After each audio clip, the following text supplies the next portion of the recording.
안녕하십니까. 놀리맨 인사드리겠습니다. 이번 시간에는 인플레이션과 하이퍼 인플레이션에 대해서 말씀드리도록 하겠습니다.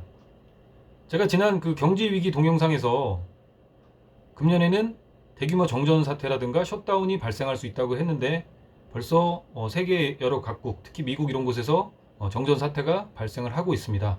앞으로 곧 경제위기가 닥칠 것 같습니다.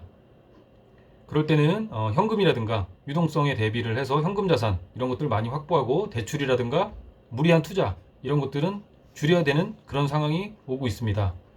그러면 인플레이션과 하이퍼 인플레이션에 대해서 잠시 말씀드리도록 하겠습니다.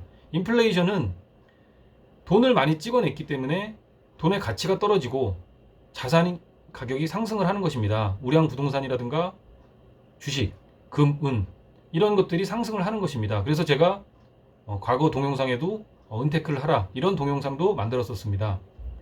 그런데 단순히 인플레이션 정도만 온다면 어떻게든 허리띠를 조르고 버틸 수가 있겠지만 하이퍼 인플레이션이 온다면 정말 서민들은 지금보다 몇 배의 고통을 겪을 수도 있습니다.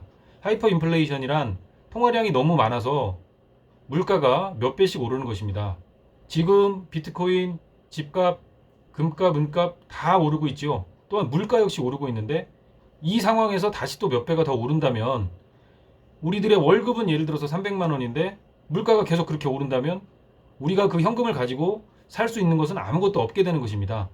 속된 말로 얘기해서 밥 먹고 살기도 힘든 상황이 되는 것입니다. 그러면 대출금이라든가 이런 걸 어떻게 갚아요? 그렇기 때문에 유동성을 지금은 많이 확보해야 되고 현금을 확보해야 되고 그 다음에 대출이라든가 이런 것을 다 갚아야 되고 그 다음에 무리한 투자라든가 빚을 낸다든가 이런 것을 하면 안 되는 시기입니다. 그런 것을 하신 분들이 있으면 많이 줄여야 되는 그런 시기인 것입니다. 그리고 나면 금년 겨울쯤 되면 무량주라든가 뭐 이런 곳에 다시 투자를 할 수는 있겠죠. 그렇지만 금년은 상당히 조심해야 된다. 자, 요것은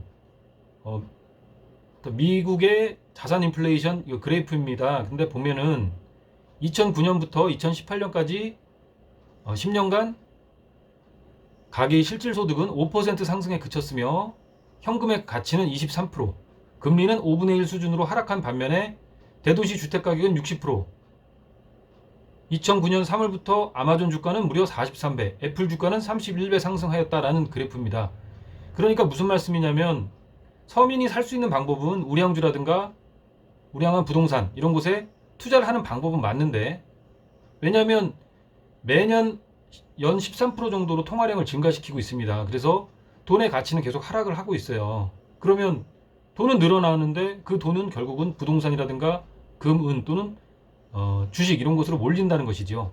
그래서 서민이 살 수 있는 방법 중에 하나는 그 현금을 어떻게든 조금씩 쪼개서 부동산을 구입한다든가 주식을 우량주를 조금씩 산다든가 자신의 노후를 대비해서 뭐 이런 방법이 맞습니다. 맞는데 지금은 그것이 너무 커져서 버블이라는 시기죠. 빚을 내서 다 투자를 하고 이런 시기라서 지금은 위험하다는 것입니다. 그래서 투자를 하는 것은 맞는데 한바탕 회오리가 몰아치고 나서 금년 겨울이든 내년쯤이든 그때 서서히 투자를 다시 하는 것이 좋을 것 같습니다. 그래서 인플레이션과 하이퍼 인플레이션의 위험성이 있다. 그렇게 되면 지금보다도 물가라든가 자산 가격이 몇 배 폭등한다면 우리가 벌고 있는 우리가 받는 임금으로는 월급으로는 아무것도 하지 못하는 그런 시대가 올 수도 있다. 그런 시대가 온다면 더 힘들어지겠죠. 서민들은 어쨌든 그런 시기가 오기 이전에 급격하게 경제 위기, 금융 조정 이런 것들이 온다. 그래서 현금 확보하고 유동성을 확보해야 되는 시기다. 이렇게 말씀을 드리면서 투자에 대한 것은 나중에 또 말씀을 드리도록 하겠습니다. 지금까지 놀리맨이었습니다. 감사합니다.